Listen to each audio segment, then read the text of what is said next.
ကျွန်တော်တို့ဒီ iPhone သမားတွေပေါ့နော် iOS သမားတွေကဒီမှာ SRT format သူတို့ကမပြောင်းသွားဘူးပေါ့နော်ဒီလိုမျိုးကျွန်တော်တို့ဒီ VN ထဲမှာဖြစ်ဖြစ် CapCut ထဲမှာဖြစ်ဒီ SRT format မပြောင်းသွားတော့ဒီ translate မြန်မာစာဒီဘာသာပြန်ထားတဲ့အားတွေထည့်လို့မရဘူးပေါ့နော်အဲ့ဒီအတွက်ကိုကျွန်တော်တို့ဒီမှာ setting လေးသွားပြင်ပေးရမှာပေါ့နော်ဒီကျွန်တော် MyFi ထဲကိုသွားမယ်ပေါ့နော် iPhone သမားတွေအတွက်ပါကျွန်တော်တို့ဒီမှာ MyFi ဆိုတာရှိပါတယ်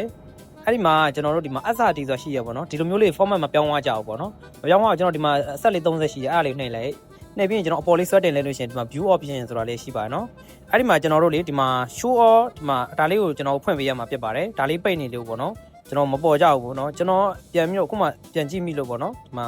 ဒါလေးဖွင့်ပြီးတော့မှကျွန်တော်လောက်ရမှာဖြစ်ပါတယ်အဲ့မှာပြောင်းမှာပါဒါလေးကိုကျွန်တော်ပိတ်လိုက်မယ်ဆိုလို့ရှိရင်ဒီကျွန်တော် file site တွေပေါ့ကျွန်တော်မပေါ်တော့ဘူးပေါ့နော်ဒီမှာကျွန်တော်ဒီမှာ name ပြောင်းလိုက်လို့ရှိရင် test ဆိုလို့ရှိရင်ကျွန်တော်ပြောင်းလို့မရဘူးပေါ့နော် SRT format ကျွန်တော်ပြောင်းလို့မရဘူးပေါ့နော်အဲဒီမှာပြောင်းခွင့်မပေးဘူးပေါ့နော်အဲအကြောင်းမလို့ကျွန်တော်ဒီမှာဒါလေးကိုဖွင့်ထားပေးရမှာဖြစ်ပါတယ် show all file name extension ဆိုတာလေးเนาะဒါလေးပြောင်းမရင်ရပါပြီ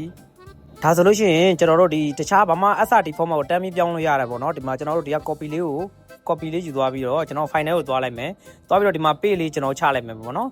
ချပြီးလို့ရှိရင်ဒီမှာ text ဆိုတာလေးပေါ်လာလိုက်မယ်เนาะအဲ့ဒါလေးကိုမှကျွန်တော် fill လိုက်ပြီးတော့မှ rename ပြောင်းပေးလိုက်ရင်ကျွန်တော်တို့ဒါ extension တန်းပြီးတော့ပြောင်းသွားပြီပေါ့နော် SRT မှာ s.srt ထည့်လိုက်ပြီးလို့ရှိရင်ကျွန်တော်ဒီမှာဒီလိုဒီမှာ extension ဆိုတာဒီမှာပြောင်းပေးရမှာเนาะဒီမှာ IU SRT ဆိုမှကျွန်တော်တို့အဲ့လုံးဝပြောင်းသွားတာပါเนาะကျိုင်းဆိုရင်တော့ကျွန်တော်မပြောင်းပါဘူးအဲ့လိုလေးပေါ်လာလို့ရှိရင်ရပါပြီเนาะဆမ်းပြီးလုပ်ကြည့်ကြပါဗျာเนาะ